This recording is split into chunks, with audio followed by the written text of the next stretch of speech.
இஸ்ரவேல் ஜனங்களை தேவன் எகிப்திலிருந்து என்ன செய்தார்? புறப்பட பண்ணினார். ஆட்டுக்குட்டியின் ரத்தத்தினால மீட்டெடுக்கப்பட்டவர்களாக அவர்கள் எகிப்திலிருந்து புறப்பட்டு கானான் தேசத்துக்கு உள்ள வந்தார்கள். 40 வருடங்கள் அவர்கள் வனாந்திரத்திலே அலைந்து ஒரு சந்ததி செத்து மறு சந்ததி எங்க வந்தது? கானான் தேசத்துக்குள்ள வந்தது. கானான் தேசத்துக்குள்ள வருவதற்கு முன்பதாக ஒரு முறை உடன்படிக்கை கொடுக்கப்பட்டது, 2 முறை உடன்படிக்கை புதுப்பிக்கப்பட்டது. எங்க? கானான் தேசத்துக்குள்ள வரதுக்கு முன்னாடி. கானான் தேசத்துக்குள்ள வந்ததுக்கு அப்புறம் யோசுவானுடைய நாட்கள்ல 2 முறை உடன்படிக்கை புதுப்பிக்கப்படுகிறது. யோசுவாவினுடைய மரணத்துக்கு பிறகு இஸ்ரவேல் ஜனங்கள் பஸ்கா கொண்டாடினதாக நாம் வேதாகமத்தில் எங்கேயும் என்ன செய்ய முடியாது, பார்க்கவே முடியாது. அதோடு யோசியாவின் நாட்களிலே தான் என்ன செய்யப்பட்டது? பஸ்கா கொண்டாடப்பட்டதாக நாம் வேதாகமத்திலே வாசிக்கிறோம். ஸோ கர்த்தரை டோட்டலா அவங்க எகிப்திலிருந்து புறப்பட்டு வந்ததே அவர்கள் என்ன செய்து விட்டார்கள்? மறந்து விட்டார்கள். எகிப்திலிருந்து புறப்பட்டு வந்த அந்த அதை நினைவு கூர்ந்து கர்த்தரை ஆராதிக்கிற அந்த பண்டிகை அவங்க என்ன செஞ்சிட்டாங்க? மறந்து போனார்கள். அநேக வருடங்களுக்கு பிறகு அவர்கள் பஸ்காவை ஆசரித்தார்கள், கொண்டாடினார்கள். ஆனால் தேவன் அந்த பஸ்காவின் மேல் பிரியமாய் இல்லை என்று நாம் 2 ராஜாக்களை வாசிக்கும் பொழுது நாம் தெரிந்து கொள்கிறோம். ஏனென்று சொன்னால் வருடந்தோறும் இருக்கிற நினைவு கூறுதலை அவர்கள் என்ன செய்யவில்லை. கர்த்தருடைய ஆலயத்திலே அவர்கள் விக்கிரகங்களுக்கான பலிபீடத்தை என்ன செய்தார்கள்? கட்டினார்கள் என்று வாசிக்கிறோம். கர்த்தருடைய ஆலயத்துல விக்கிரகங்களுக்கான பலிபீடத்தை கட்டினார்கள். கர்த்தருடைய ஆலயத்துல இருக்கிற பலிபீடத்தை இடித்து போட்டு விக்கிரகங்களுக்கு இருக்கக்கூடிய பலிபீடத்தை பார்த்து இன்ஸ்பயர் ஆகி அதே மாதிரி மாடல்ல ஒரு பலிபீடத்தை ஆகாஸ் அப்படின்ற ஒரு ராஜா எருசலேம்ல என்ன செய்யறான்? கட்டுறான். அவனுடைய பேரனாகிய மனாசே அதை விட பிரமாதமா ஒண்ணு பண்ணான். என்ன பண்ணான் அப்படின்னா, அவனாவது விக்கிரகங்களை ஆராதிக்கிற தமஸ்கு பட்டணத்தில் இருக்கிற பலிபீடத்தை பார்த்து இன்ஸ்பயர் ஆகி கர்த்தருக்கு பலிபீடத்தை கட்டினான், விக்கிரக ஆராதனை ஸ்டைல்ல. ஆனா மனாசே என்ன பண்ணானா, விக்கிரகங்களுக்கே பலிபீடத்தை கட்டிட்டான். எங்க? எருசலேம் தேவாலயத்துல. வானத்துல இருக்கிற எல்லா சேனைகளுக்கும் என்ன பண்ணானா? பலிபீடத்தை கட்டினான் அப்படின்னு வாசிக்கிறோம். அப்படிப்பட்ட ஒரு நிலைமையிலே இஸ்ரவேல் ஜனங்கள் முற்றிலுமாக தேவனை மறந்து போனார்கள். முற்றிலுமாக தேவனை மறந்து போனார்கள். அதை நீங்கள் வாசிக்கும் பொழுது கர்த்தருடைய இருதயம் எவ்வளவாய் புண்பட்டிருக்கும்ன்றதை நம்ம என்ன செய்யணும்? சிந்திக்கணும். அது எப்படி ஒரு தேவனுடைய ஆலயத்துல விக்கிரகங்களுக்கு பலிபீடத்தை கட்ட முடியும் அப்படின்னு நீங்க நினைக்கலாம். ஆனா நடந்தது. ஆனா என்ன செஞ்சது? நடந்தது. நாம ஜீவனுள்ள தேவனுடைய ஆலயமாக என்ன செய்யறோம்? இருக்கிறோம். நமக்குள்ள யாருக்கான பலிபீடம் இருக்குது? நமக்குள்ள யாருக்கான பலிபீடம் இருக்குது? 3 வகையான பலிபீடங்களை இந்த ஆலயத்துக்குள்ளே நாம் கட்டலாம். ஒன்று, தேவன் கொடுத்த பிரமாணத்தின்படி தேவனுக்கென்று பலிபீடத்தை ஆராதனை செய்யும் பலிபீடம். ஒன்று என்னது? சொல்லுங்க. ஒன்று, தேவன் கொடுத்த பிரமாணத்தின்படி தேவன் நினைக்கிற டிசைன்ல தேவனுக்கென்று ஆராதனை செய்வதற்காக பலிபீடத்தை நம்ம என்ன செய்யலாம்? கட்டலாம். 2வது, உலகத்தில் இருக்கிற மாடல் படி தேவனுக்கென்று பலிபீடத்தை கட்டலாம். என்னது? மாடல் படி தேவனுக்கென்று பலிபீடத்தை கட்டலாம். 3வது, உலகத்து பலிபீடங்களையே உலகத்தை ஆராதிக்கிறதற்கு நாம தேவனுடைய ஆலயத்துல இந்த 3 வகையான பலிபீடங்களில் எந்த பலிபீடம் உங்கள் இருதயத்தில் இருக்கிறது என்பதை நீங்கள் சிந்திக்க வேண்டும் என்பதை இந்த காலை வேளையில உங்களிடத்துல நான் சொல்லிக்கொள்ள விருப்பப்படுகிறேன். இந்த 3 விதமான பலிபீடங்கள்ல எந்த பலிபீடம்? ஒரு மனிதன் பாவம் செய்யும் பொழுது, ஒரு மனிதன் தவறு செய்யும் பொழுது, ஒரு மனிதன் தேவனுக்கு விரோதமாய் நடந்து கொள்ளும் பொழுது, ஏன் ஒரு மனிதன் தேவனை ஆராதிக்க நினைக்கும் பொழுது அவன் தேவனுடைய ஆலயத்துக்கு என்ன செய்கிறான்? வருகிறான். நன்றி செலுத்த வருகிறான், ஆராதிக்க வருகிறான், தேவனை போற்றி புகழ்ந்து மகிமைப்படுத்துவதற்கு தேவாலயத்துக்கு வருகிறான், பாவ மன்னிப்பிற்கென்றும் எங்கே வருகிறான்? தேவாலயத்துக்கு வருகிறான். இப்படி பல காரணங்களுக்காக தேவ ஆலயத்துக்கு மனிதன் வருகிறான். ஆனால் எந்த பலிபீடத்திலே பலியை செலுத்துகிறான் என்று சொன்னால் அதுதான் இங்க கேள்விக்குறியாக இருக்கிறது. சாலமோன் ஜெபிக்கும் பொழுது அந்த தேவாலயத்தை குறித்து ஜெபிக்கும் போது ஜெபம் பண்றாரு. 3 விஷயங்களே சொல்லுகிறார். சாலமோன் 3 விஷயங்கள் என்ன செய்யறாரு? சொல்றாரு. கவனமா கவனிங்க. ஃபர்ஸ்ட் என்ன சொல்றாருன்னா, தேவனே நீர் வானாதி வானங்கள் கொள்ளாதவர், நீர் வானாதி வானங்கள் கொள்ளாதவர். பாருங்க, 1 ராஜாக்கள் 8வது அதிகாரம்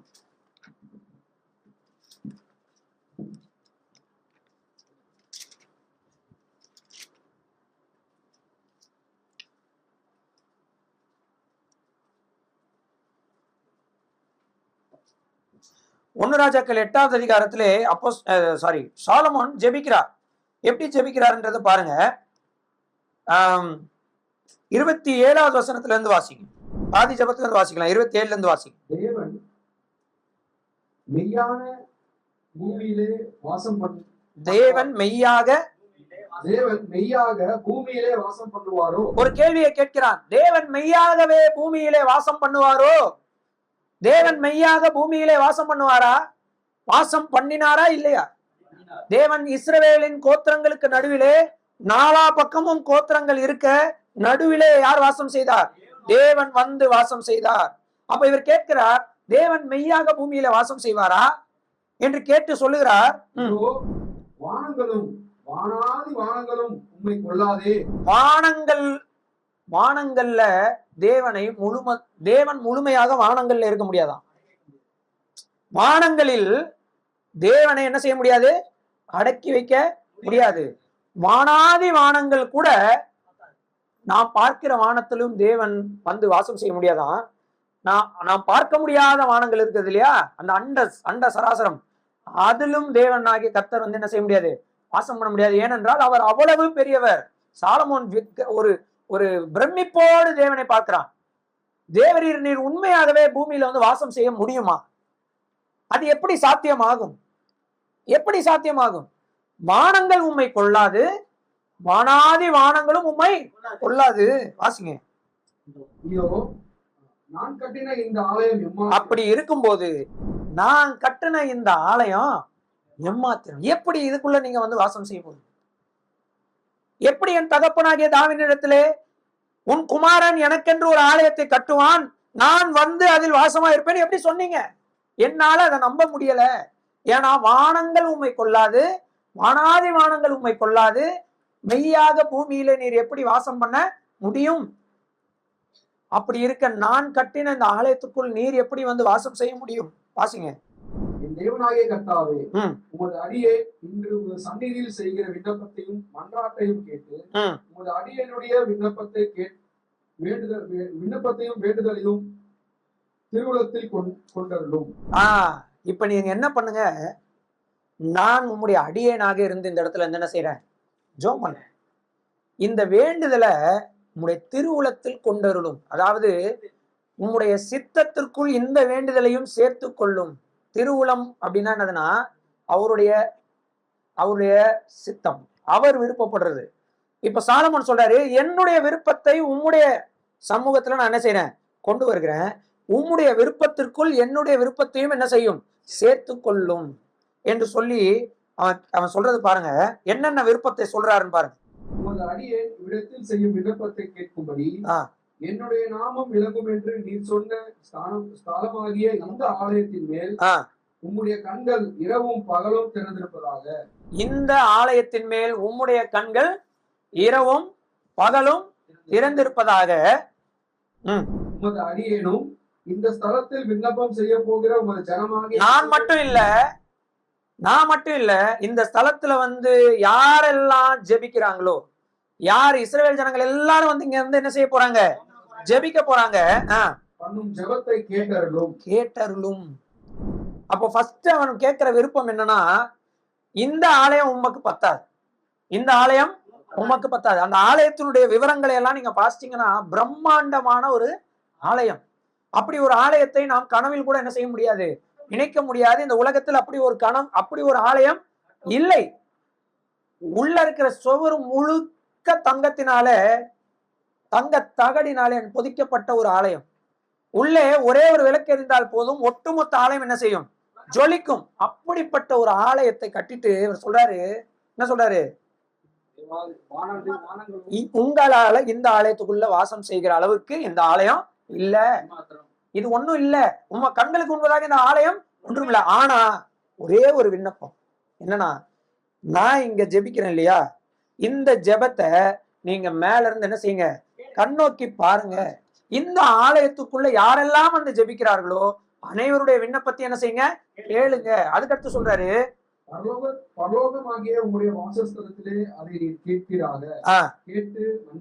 அப்போ என்ன பண்றாரு பாருங்க, பூமியில இருக்கும் ஆலயத்துல நாம் ஜெபிக்கிற ஜெபம், அதாவது இந்த இடத்துல சாலமோனுடைய ஆலயத்துல இஸ்ரவேல் ஜனங்கள் ஜெபிக்கிற ஜெபத்தை தேவன் இந்த ஆலயத்துக்குள்ள இருந்து கேட்கல.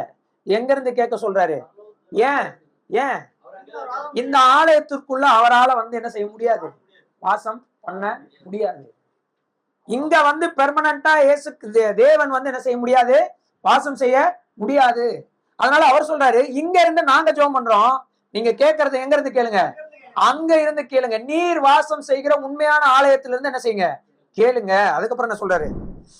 ஒருவன் தன் அயலானுக்கு குற்றம் செய்திருக்கையில் இவன் அவனை ஆணையிட சொல்லும் போது அந்த ஆணை இந்த ஆலயத்திலே உங்களுடைய பலிபீடத்திற்கு முன் வந்தால் அப்பொழுது பரலோகத்தில் இருக்கிற நீர் தேவரீர் கேட்டு, இந்த இடத்துல பலிபீடத்துல யாராவது பலி செலுத்தினா இங்க இருக்கிற தேவன் நீர்னு சொல்லல, பரலோகத்தில் இருக்கிற தேவன் நீர் என்ன செய்யணும்?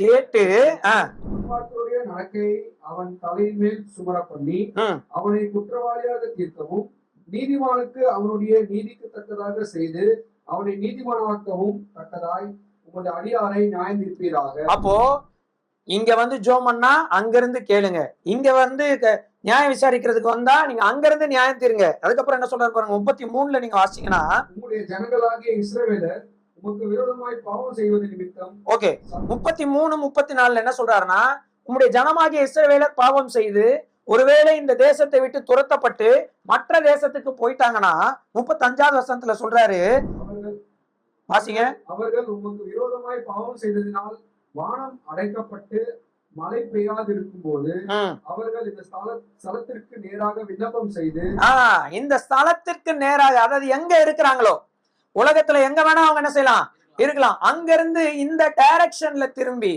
தானியேல் எப்படி ஜெபம் பண்ணாரு? எருசலேம் சைடுல பலகனியை திறந்து என்ன செய்யறாரு?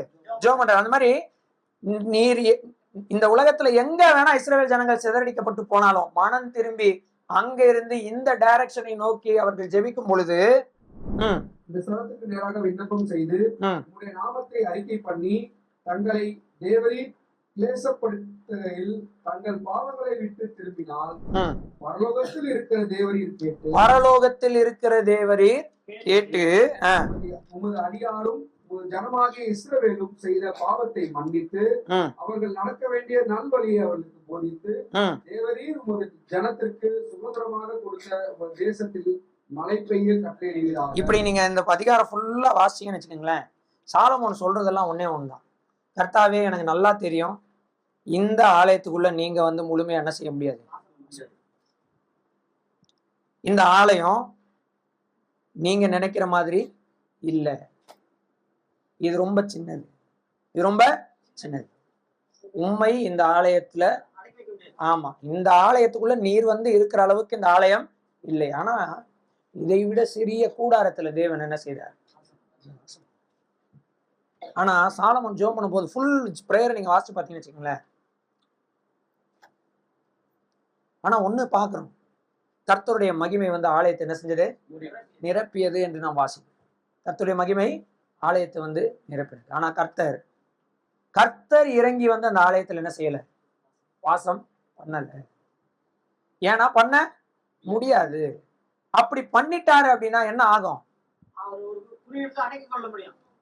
You can put God inside a box அப்படின்னு என்ன செஞ்சிடும்?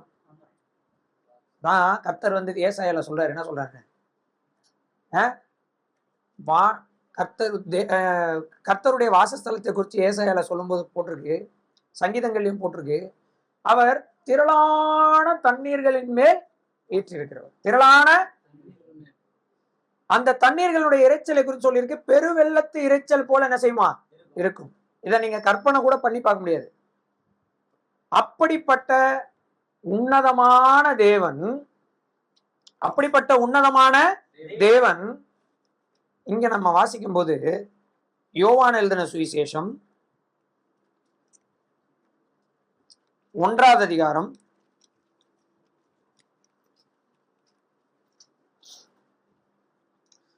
14வது வசனத்தை வாசிங்க. இந்த வார்த்தை மாம்சமாகி, வார்த்தை யாருன்னு முதல் வசனத்துல வாசிக்கிறோம், தேவன். அந்த வார்த்தை என்னவானாரு?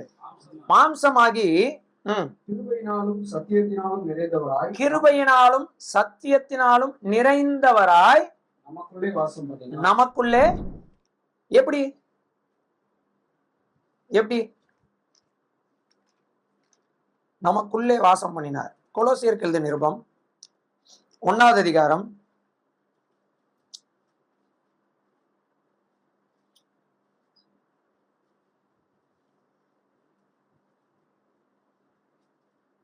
'யார் நமக்குள்ள வந்து வாசம் பண்ணினார்? 15வது வசனத்திலிருந்து வாசிங்க.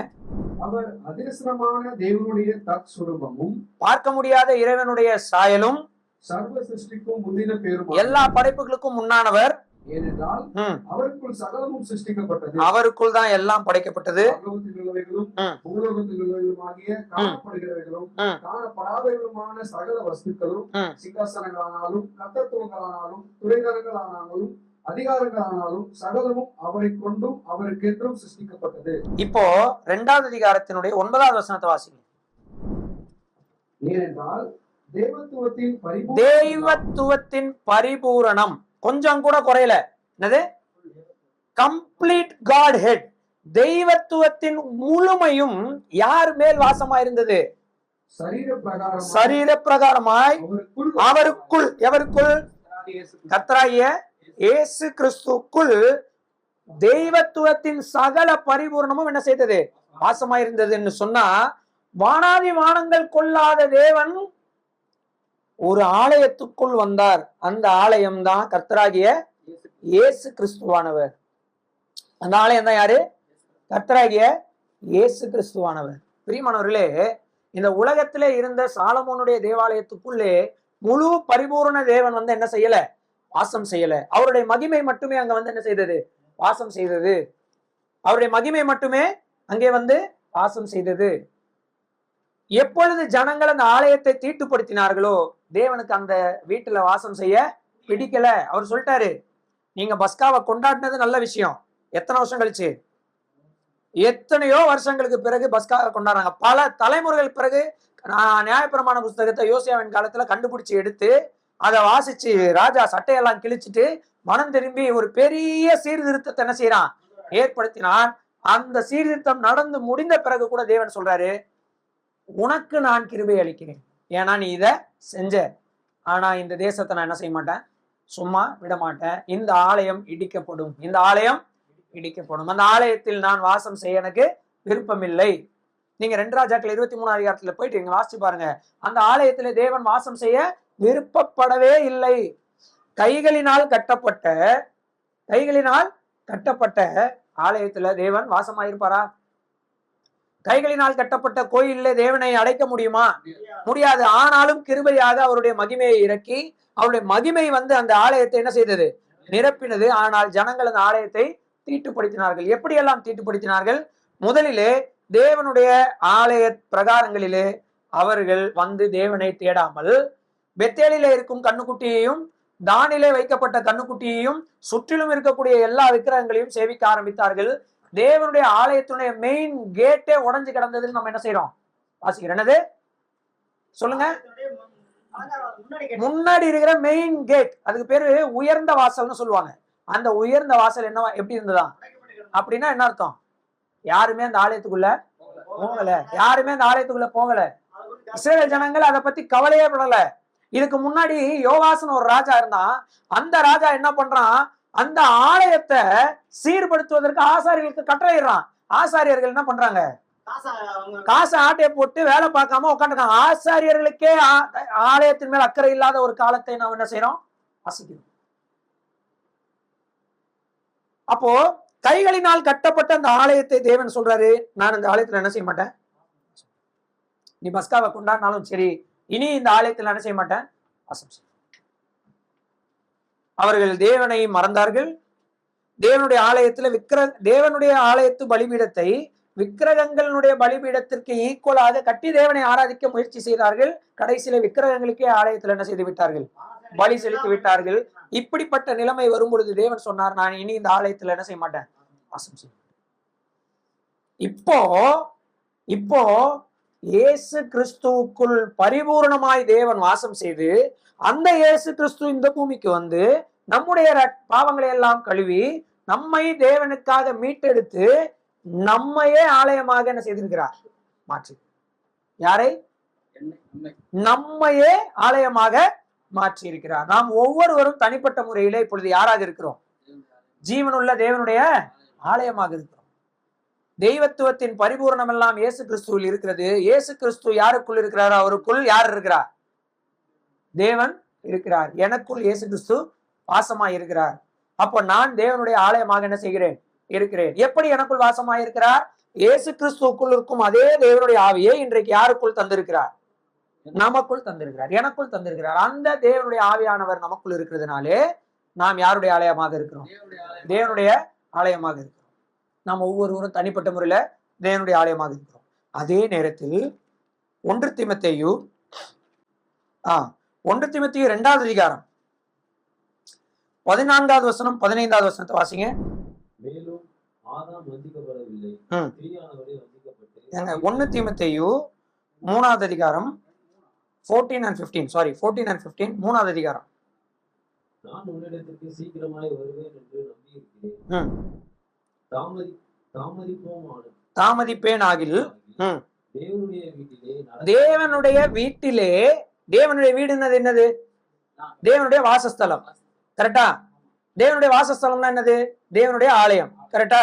இப்ப பவுல் சொல்றாரு, நான் வருவதற்கு தாமதித்தால், தீமோத்தேயுவை பார்த்து சொல்கிறாரு, நீ தேவனுடைய வீட்டிலே எப்படி நீ நடந்து கொள்ள வேண்டும் என்கிற வகையை நீ அறியும்படி நான் இந்த நிருபத்தை உனக்கு எழுதுகிறேன் என்று சொல்லிட்டு விளக்கம் கொடுக்கிறாரு. அந்த வீடு ஜீவனுள்ள தேவனுடைய என்னவா இருக்குது? சபையாய், சத்தியத்திற்கு தூணும் ஆதாரமாய், சத்தியத்தை தாங்குகிறதா இருக்கிறது. சத்தியத்தை தாங்குகிறதா இருக்கிறது எது? சபை. சபை இப்போ யாருடைய வீடு? தேவனுடைய வீடு. இந்த தேவனுடைய வீடுனா என்ன? யார் வாசம் செய்கிற வீடு? தேவன் வாசம் செய்கிற வீடு. தேவன் வாசம் செய்கிற வீடுனா அது அவருடைய ஆலயம். தனித்தனியாக நாம் ஒவ்வொருவரும் தேவனுடைய ஆலயமாக இருக்கிறோம். அதே நேரத்தில் ஒட்டுமொத்த சபையாக நாம் யாருடைய ஆலயமாக இருக்கிறோம்? தேவனுடைய ஆலயமா இருக்கிறோம். இந்த ஆலயத்தின் நடுவில் எந்த பலிபீடம் இருக்கிறது என்றதான் என்னுடைய. தனிப்பட்ட முறையிலே நமக்குள் சரியான பலிபீடம் இல்லை என்றால் தேவனுடைய சபையிலே சரியான பலிபீடம் இருக்காது. தனிப்பட்ட என்னுடைய வாழ்க்கையிலே நான் சோர்ந்து போகும்போது, நான் துக்கப்படும் போது, நான் பாவம் செய்யும் பொழுது, நான் தேவனுக்கு விரோதமாக இருந்து தேவன் என்னை தட்டி கேட்கும் போது நான் மனம் திரும்பும் பொழுது எந்த பலிபீடத்திற்கு வருகிறேன்? எந்த பலிபீடத்திற்கு வருகிறேன்? என்னை நான் எதற்கு ஒப்பு கொடுக்கிறேனோ அதுதான் எனக்கு என்னவா இருக்குது? பலிபீடமாய் இருக்கிறது. ஆமாவா இல்லையா? என்னை நான் எதற்கு ஒப்பு கொடுக்கிறேனோ அது பலிபீடமாய் இருக்கிறது. உங்களை நீங்கள் எதற்கு ஒப்பு கொடுத்திருக்கிறீர்கள்? என்னை நான் எதற்கு ஒப்பு கொடுத்திருக்கிறேன்? ஒட்டுமொத்த சபையாக இந்த நடுவில் இருக்கிற பலிபீடம் யாருடையது? ஆகாஷ் கட்டியது போல தமஸ்குவில் இருக்கக்கூடிய விக்கிரகங்களுக்குரிய பலிபீடத்தினுடைய டிசைனா இது, அல்லது இங்கே விக்கிரகங்களுக்கான பலிபீடமே இருக்கிறதா என்பதை நாம் என்ன செய்ய வேண்டும்? சிந்தித்து பார்க்க வேண்டும். ஒட்டுமொத்த இஸ்ரவேல் சபையிலே ஒரே ஒருவன் விக்கிரகத்தை ஆராதித்தால் என்ன என்று தேவன் விட்டாரா? ஒட்டுமொத்த தேவனுடைய சபையிலே ஒரே ஒருவன் விக்கிரகத்தை, தன் ஆசை இச்சைகளை, தன் விருப்பங்களை ஆராதிக்கிறவனாய் இருந்தால் அது ஒட்டுமொத்த சபைக்கும் என்னவா இருக்கிறது? கேடாக இருக்கிறது. இப்பதான் நான் மெயின் மெசேஜுக்குள்ளே வரேன். இப்படிப்பட்ட சூழ்நிலையினால என்ன நடந்தது தெரியுமா? என்ன நடந்தது? ஒட்டுமொத்தமாக தேவன் அவர்களை பாபிலோனுக்கு என்ன செய்து விட்டார்? சிறைப்படுத்தி விட்டார். அதை குறித்து புதுசா அவங்களுக்கு செய்யலத ஏற்கனவே சொல்லியிருந்தார், எச்சரித்திருந்தார், எச்சரித்து கொண்டே இருந்தார். ஒரு தீர்க்கதரிசி, 2 தீர்க்கதரிசி அல்ல, தொடர்ச்சியாக எல்லா தீர்க்கதரிசிகளும் இதே சொல்லி கொண்டு வந்தார்கள். ஆனாலும் ஜனங்களும் கேட்கவில்லை, ஆசாரியர்களும் கேட்கவில்லை, ராஜாக்களும் கேட்கவில்லை. ஒட்டுமொத்த ஜனங்களும் தொடர்ந்து வீழ்ச்சியின் பாதையிலே போய் கொண்டிருந்த போது அந்த எச்சரிப்பு ஒரு நாள் உண்மையானது. அவர்கள் எல்லாரும் அடிமைகளாக என்ன செய்தார்கள்? அங்கே மீதியானவர்கள் மட்டும் அந்த தேசத்துல இருந்தார்கள். அதிலே மீதியா இருந்தவர்களில் ஒருவன் பேரு எரேமியா என்னும் தீர்க்கதரிசி. அவன் அடிமையாக என்ன செய்யவில்லை? கொண்டு போகப்படவில்லை. அவன் அந்த தேசத்தில் இருந்தான். அவன்தான் இப்படிப்பட்ட புலம்பலை புலம்பியிருக்க கூடும் என்று புலம்பல் புஸ்தகத்தை குறித்து வேத வல்லுநர்கள் என்ன செய்கிறார்கள்? சொல்லுகிறார்கள். இப்போ இந்த புலம்பலை அவன் புலம்புவதற்கான அவசியம் என்னவா போச்சு? எதனால இப்படி எரேமியா தேவனுடைய தீர்க்கதரிசி தேவனுக்காக வைராக்கியமாய் நின்றவன் இப்படி புலம்ப வேண்டிய அவசியத்திற்கு காரணம் என்ன? அநேக முறை எனக்காக நான் புலம்புவதை விட மற்றவர்களுக்காக நான் புலம்ப வேண்டிய கட்டாயத்திற்குள்ள நம்ம என்ன செய்யப்படுவோம்? தள்ளப்படுவோம். நான் தள்ளப்படுவேன்.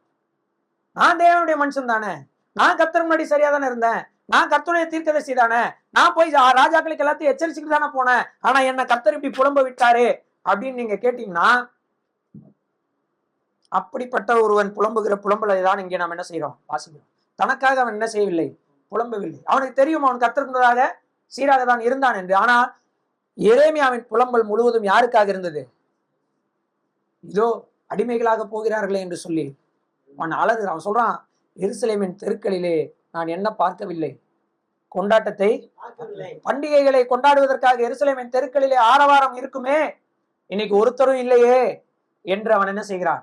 புலம்புகிறான். அந்த புலம்பலை வாசிக்கும் பொழுது கண்ணீர் இல்லாமல் அந்த பகுதிகளை நாம் என்ன செய்ய முடியாது? தாண்டவே முடியாது. அப்படி புலம்புகிறான். மார்பில் அடித்துக் கொண்டு புலம்புகிறான், வேதனையோடு புலம்புகிறான், மிகவும் கஷ்டப்படுகிறான். அப்படி புலம்பிக் கொண்டே இருக்கிற எரேமியா 3வது அதிகாரத்துக்கு வரும் பொழுது அங்கே அவன் சொல்லுகிறான், பாருங்க 16வது வசனத்துல இருந்து வாசி.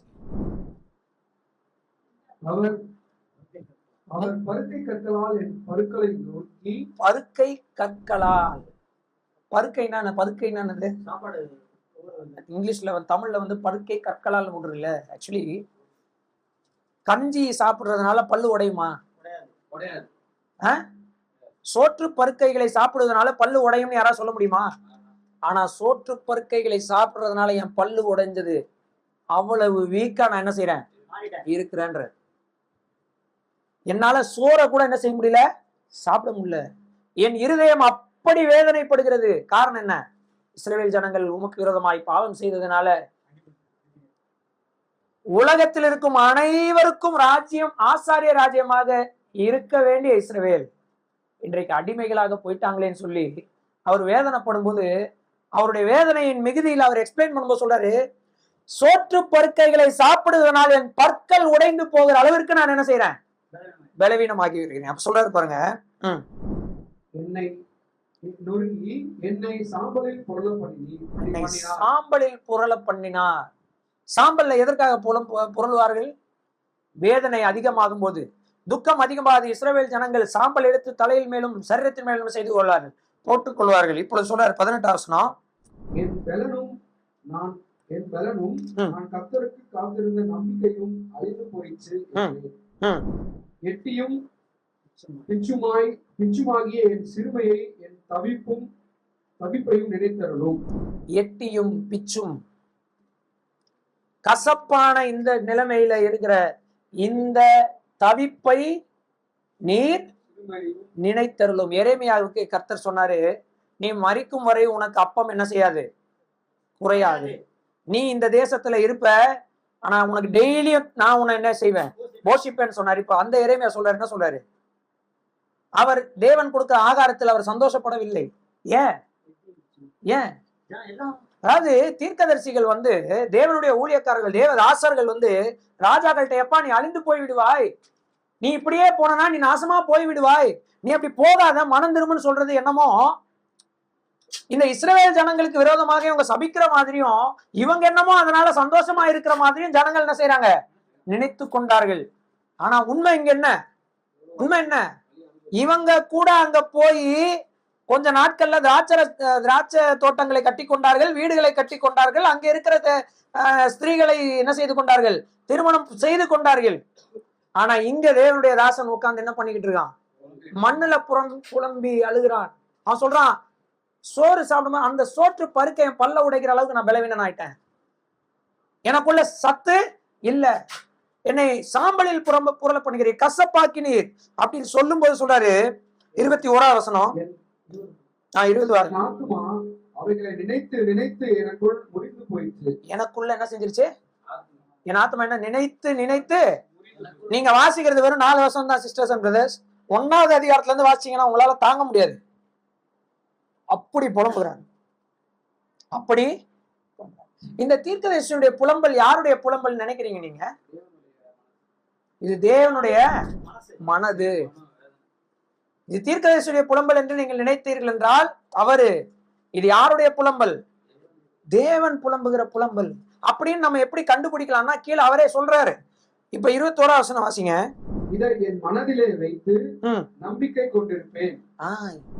இதை என் மனதிலே வைத்து நான் என்ன செய்வேன்? நம்பிக்கையா இருப்பேன்னு சொல்லிட்டு தான் இப்போ 22, 23, 24ஆவது வசனத்தை சொல்றாரு. இது நமக்கு நல்லா தெரிஞ்ச வசனம். நம்ம வீட்டுல ஃப்ரேம் போட்டு வாசிக்கிறோம், இதை வைக்கிறோமோ இல்லையோ, நம்ம மனசுல ஃப்ரேம் போட்டு வைக்கிற அளவுக்கு ஒரு வசனம். ஆனா அது இவ்வளவு சோகமான ஒரு சூழ்நிலையில இருந்து இந்த வசனம் வருகிறதுன்றது நமக்கு தெரியாது.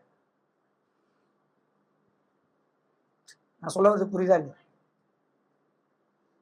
இந்த மாதிரியான ஒரு கடினமான ஒரு பலவீனம் அடைந்த நிலைமையிலே பயங்கர சோர்வோடு புலம்பிக் கொண்டிருக்கிற எரேமியா அவன் சொல்றான்,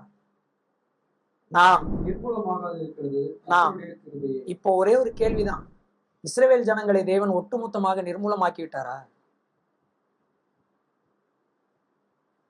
பாபிலோனுக்கு அடிமையாய் போயிருக்கிறார்கள், அவ்வளவுதான். நம்பிக்கை இருக்கிறது. என்ன இருக்குது சொல்றாரா இல்லையா? அப்பனா என்ன அர்த்தம்னா, எவ்வளவு தவிப்பும் புலம்பலும் சோர்வும் வேதனையும் துக்கமும் உண்டாயிருந்தாலும் அதன் நடுவில் ஒரு விஷயத்தை நினைக்கிறார். எதை? கிருபையை. அதை நினைக்கும் போது ஒரு விஷயம் அவருக்கு ஞாபகம் வருது. என்ன வருது? ஆமா இல்ல, நம்ம என்ன செய்யல? நிர்மூலமாகலையே. நம்ம என்ன அழிஞ்சு போயிட்டோமா? என்ன நிர்மூலமாகலையே. அது ஆங்கிலத்தில் போட்டிருக்கு, we are not consumed. நாம் மாறி நக்கப்பட்டு அழிக்கப்படவில்லையே. அந்த இடத்துல எழுதப்பட்டிருக்கிற லாங்குவேஜ் எப்படின்னா, எல்லாம் சாப்பிட்டு முடிச்சு கடைசி சொட்டு ரத்தம் அதுல இருக்கும்போது சிங்கம் நாக்க வச்சு அந்த ரத்தத்தை என்ன செய்யும்? நக்கி எடுக்கும். அந்த மாதிரி நான் என்ன செய்யப்படல, நாம் அழிந்து போக தேவன் என்ன செய்யவில்லை, விடவில்லையே. அப்போ இவ்வளவு நேரம் அவர் புலம்புகிற புலம்பல்ல அவர் எதையெல்லாம் சொல்லுகிறார், நினைக்கிறார்னா தேவனுடைய கோபத்தை நினைக்கிறார், இஸ்ரவேல் ஜனங்களுடைய பாவத்தை நினைக்கிறார், அதனால் வந்த விளைவுகளை நினைக்கிறார். இதெல்லாம் நினைத்து பார்க்கிற அவருக்கு பயங்கர துக்கம் என்ன செய்யுது, உண்டாகுது.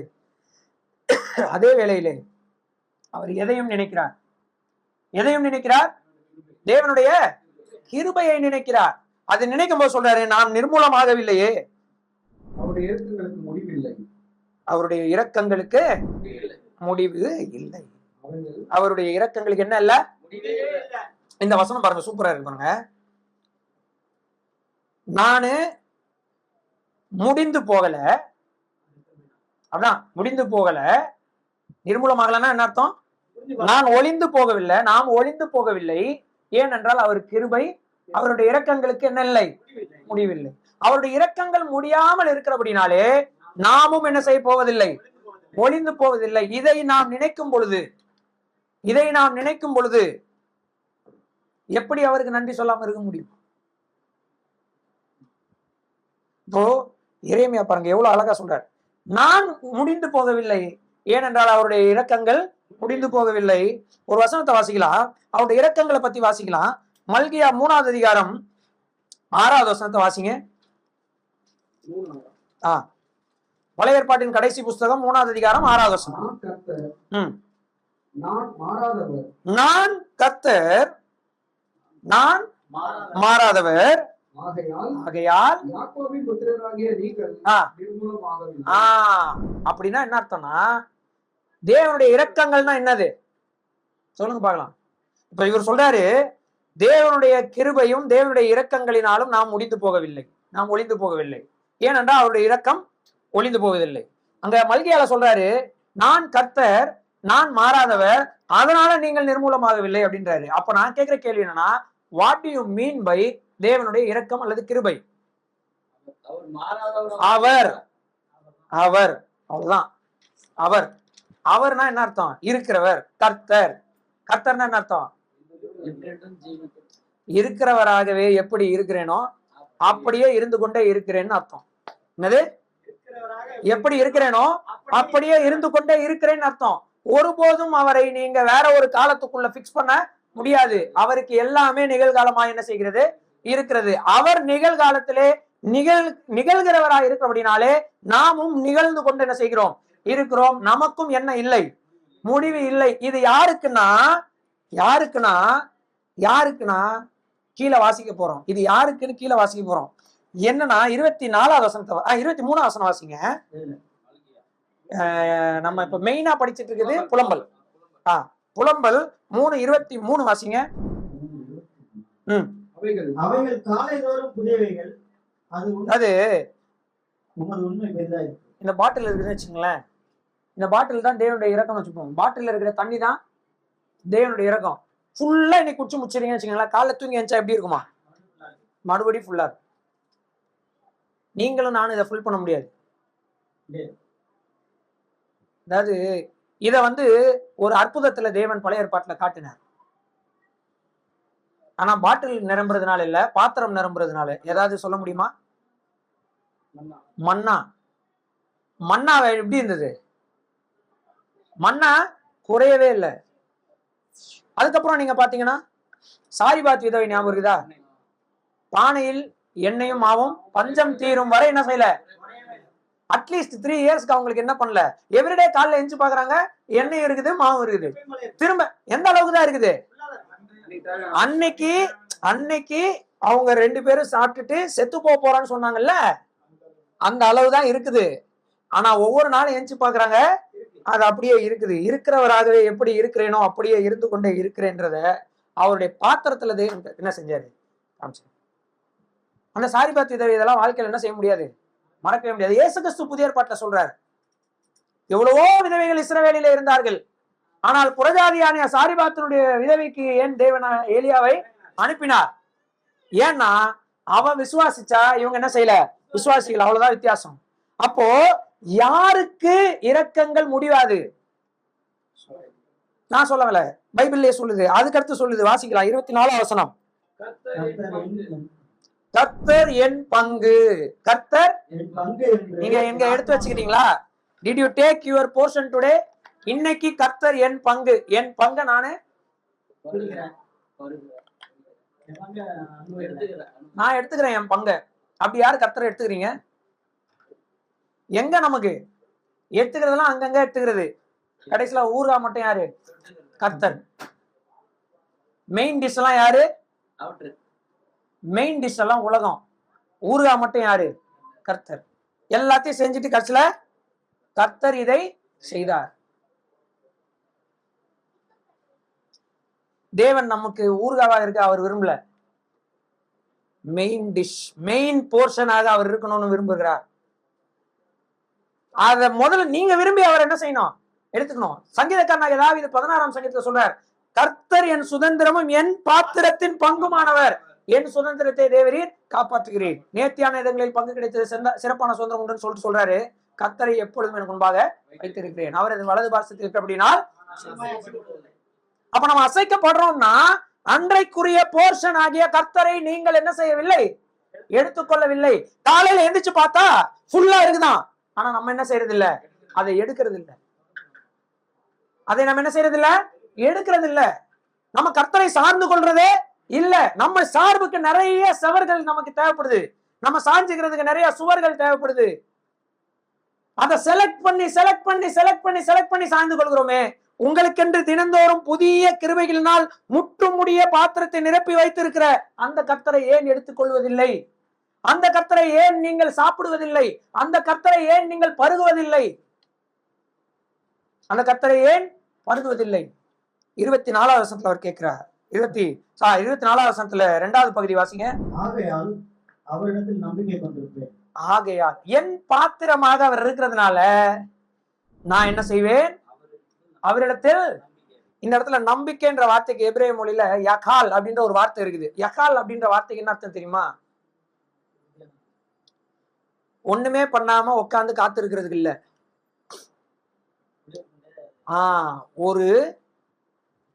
ஒரு விவசாயி நிலத்தை என்ன செய்வான்? உழுவான். ஃபர்ஸ்ட் எரிப்பான். முன்னாடி உள்ள பயிர்கள் என்ன செய்வான்? எரிச்சு கிளீன் பண்ணி உழுது இல்லையா? உழுது கெடை போடுவான். ஆடுகளை கூட்டு வந்து கூலி கொடுத்து ஆடுகளை கூட்டு வந்து என்ன செய்வான்? கெடை போட்டு உரமாக்குவான். உரமாக்கி அந்த மண்ணை திரும்ப என்ன செய்வான்? உழுவான். உழுது அதுல விதைப்பான். எல்லாத்தையும் பண்ணிட்டு எதற்கு காத்திருப்பான்? மழை வரட்டும்ட்டு இவன் வேலை பார்க்காம உட்காந்துப்பானா? மேகம் இருட்டும் போது நான் விதை விதைக்கிறேன்னு உட்காந்துருப்பானா? அதுக்கு பேரு தான் காத்திருத்தல் நம்பிக்கை. நம்ம நம்பிக்கைலாம் எப்படி இருக்குது? நான் ஒன்றும் பண்ண மாட்டேன், நான் என்ன செய்ய மாட்டேன், ஒன்னும் பண்ண மாட்டேன். கத்தர் தானே செய்வாருன்னு சொன்னீங்க, செய்யிட்டு விடுங்க. கத்தர் என்ன சொல்லிட்டாரு? சும்மா இருங்க, நீங்க நம்பிக்கையா இருங்கன்றாருல. நான் ஒன்னும் செய்ய மாட்டேன், அவரே எல்லாத்தையும் என்ன செய்யட்டும். அதுக்கு பேரு நம்பிக்கை இல்லை. அப்படி நம்பிக்கை இருந்தா நீங்க விவசாயியை போல முன்னாடி எல்லா வேலையும் செஞ்சு மழைக்காக என்ன பண்ணோம், ரெடியா இருக்கணும். அதை குறித்து தான் கீழே சொல்றாரு, 25வது வசனத்துல இருந்து சொல்றாரு, The Lord is good to those who wait for him, to the soul who seeks him. வாசிங்க 25. தமக்கு காத்திருக்கிறவர்களுக்கும்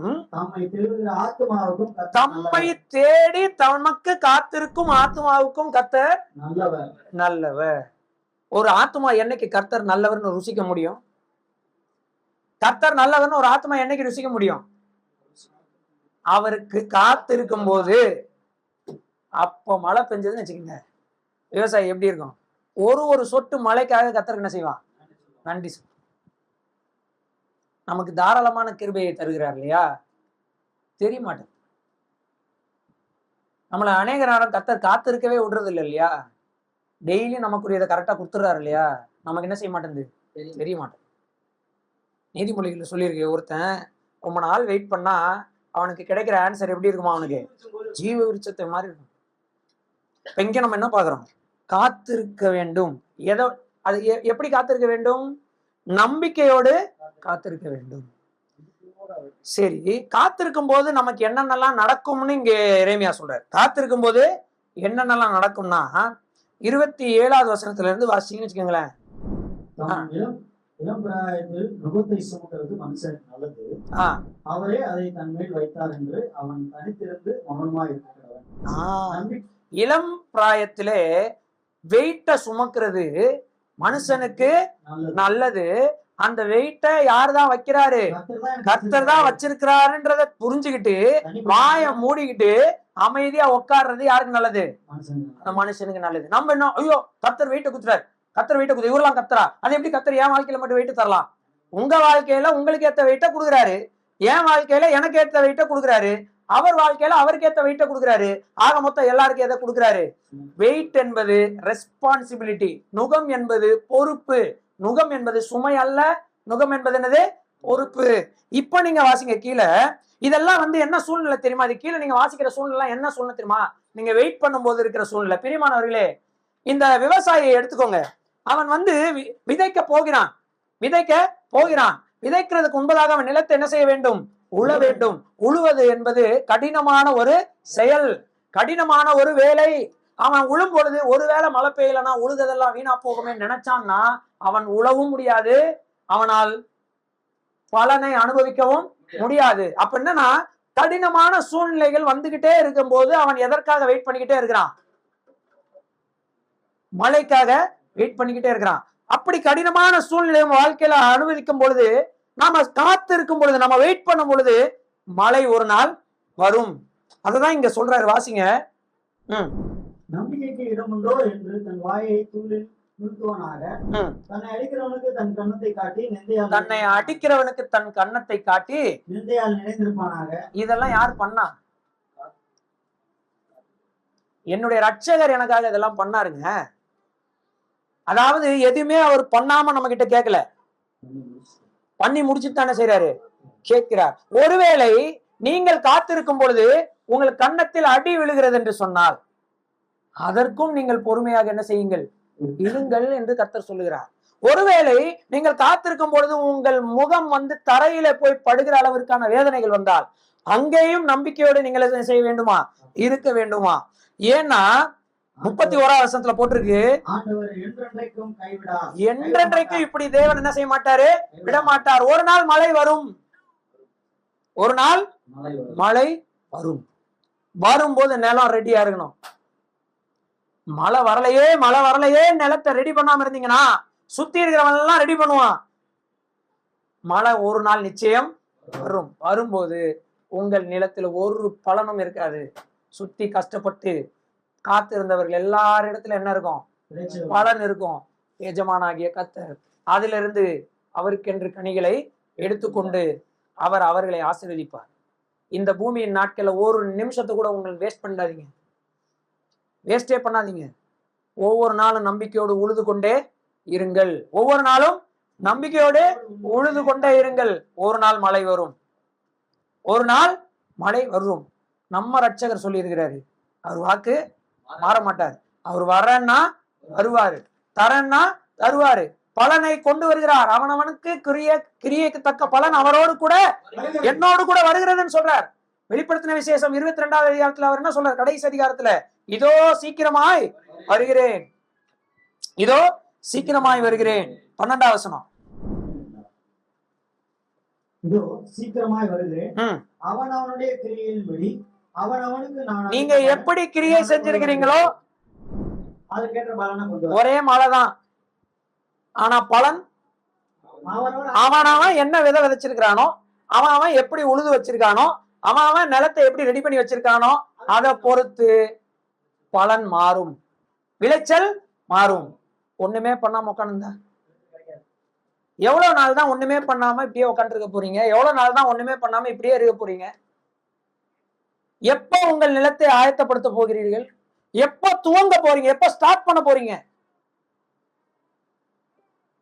இங்கே புலம்புகிற எரேமியா சொல்றாரு, என்றென்றைக்கும் கடவுள் அப்படியே நம்மள என்ன செய்ய மாட்டாரா? விட மாட்டாரா? அவர் சூப்பரா சொல்றாரு பாருங்களேன். வாசிங்க. அவர் சஞ்சலப்படுத்தினாலும் தமது மிகுந்த கிருபையின்படி இறங்குவார். அவர் மனப்பூர்வமாக. இப்போதைக்கு நீங்கள் சஞ்சலத்துக்குள்ள இருக்கிறீங்கனாலும் ஒரு நாள் மிகுந்த கிருபையோடு உங்களுக்கு என்ன செய்வாரா? இறங்குவார். இதுல 33வது வசனம் வாசிங்க. தான் எனக்கு இன்னைக்கு நான், அதாவது நேற்று இந்த வசனத்தை தியானிச்சுட்டு இருக்கும்போது 33வது வசனம் வந்து ரொம்ப ரொம்ப ரொம்ப ரொம்ப முக்கியமான வசனம்.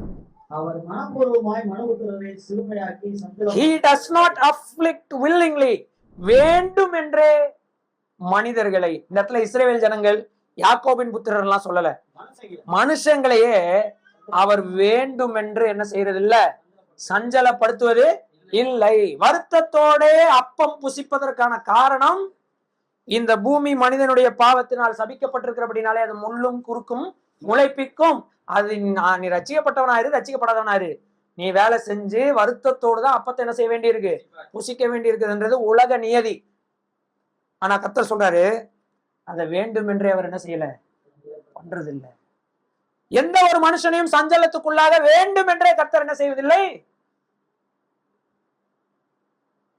34வது, ஒருவன் உண்மையில் சிறைப்பட்டவர்கள் யாவரையும் தன் கால்களின் கீழ் நசுக்குகிறதையும், உன்னதமானவரின் சமூகத்தில் மனுஷருடைய நியாயத்தை புரட்டுகிறதையும், மனுஷனை அவனுடைய வழக்கிலே மாறுபாடாக்குகிறதையும் ஆண்டவர் காணாத. அநீதியை கர்த்தர் பார்க்காமல் இருக்க போவது இல்லை.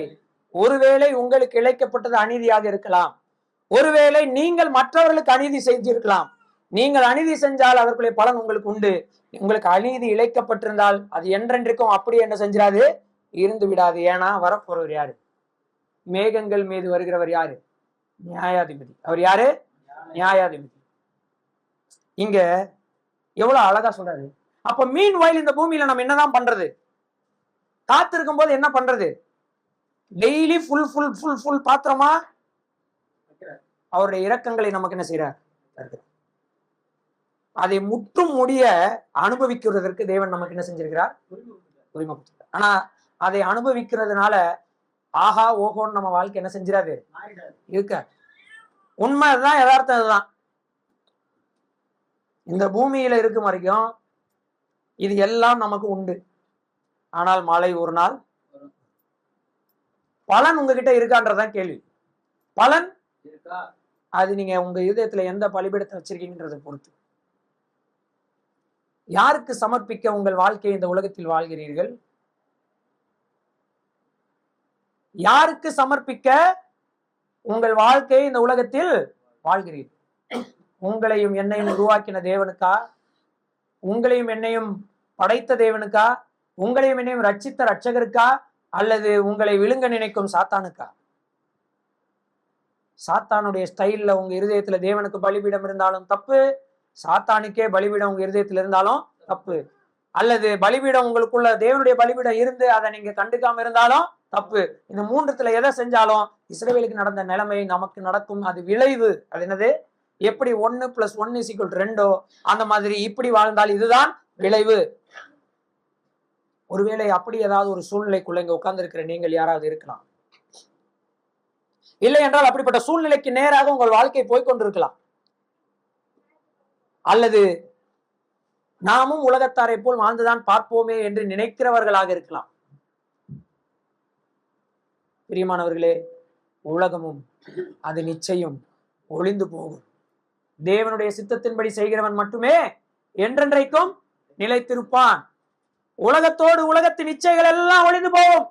ஆனால் தேவனுடைய சித்தத்தின்படி செய்கிறவன் மட்டும்தான் மழை வரும் பொழுது நிற்பான். நீங்கள் ஜெயம் கொள்ளுகிறவர்களாக இருக்க போகிறீர்களா, வீழ்ந்து மடிகிறவர்களாக இருக்க போகிறீர்களா என்பதை நீங்கள் உங்கள் இருதயத்திலே என்ன பலிபீடத்தை வைத்திருக்கிறீர்கள் என்பதை பொறுத்து நீங்களே முடிவு செய்து கொள்ளுங்கள். சபையிலே அந்த பலிபீடங்கள் தேவையில்லை. இது ஜீவனுள்ள தேவனுடைய ஆலயமாக இருக்கிறது. சத்தியத்திற்கு தூணும் ஆதாரமாக இருக்கிறது. இங்கே எதற்கு இடம் இல்லை. உலக ஸ்டைலும் இல்லை, உலகமும் இல்லை, அல்லது எண்ணமற்று போன பலிபீடமும் இல்லை. ஆக்டிவான பலிபீடம் இருக்கணும். உங்கள் ஆராதனை இருந்து கொண்டே இருக்கணும். அதுவே சபையாக இருக்கு. ஒப்பு கொடுப்போம், ஜெபிப்போம். கர்த்தருடைய நாமம் மகிமைப்படுவதாக. தேவன் தாமே உங்களோடு கூட பேசுவாராக. இந்த வசனங்களினால் உங்கள் சிந்தைகளை நிரப்புவாராக. சிந்தித்துக் கொண்டிருங்கள், பேசிக் கொண்டிருங்கள். இதை குறித்து உங்கள் வீடுகளிலே சிந்தியுங்கள். இது விளையாட்டு காரியம் அல்ல. மழை ஒரு நாள் வரும். பலன் உங்கள் கையில அவர் பார்ப்பார். ஒலிவ மரத்தை வந்து பார்த்தார், பலன் இல்லை.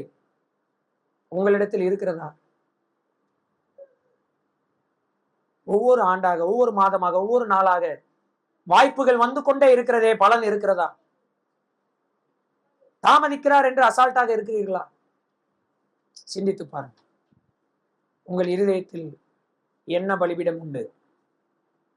நீங்கள் உங்கள் வாழ்க்கையை எதற்கு சமர்ப்பிக்கிறீர்கள்? கர்த்தருக்கென்று காத்திருந்தால் அவர் வரும்போது பலன் உங்களுடைய இருதயத்திலிருந்து வருமா? உழுகிறீர்களா? விதைக்கிறீர்களா? தண்ணீர் பாய்ச்சுகிறீர்களா? கர்த்தருடைய வசனத்தை சிந்தித்து பாருங்கள். கர்த்தர் தாமே உங்களோடு கூட பேசுவாராக.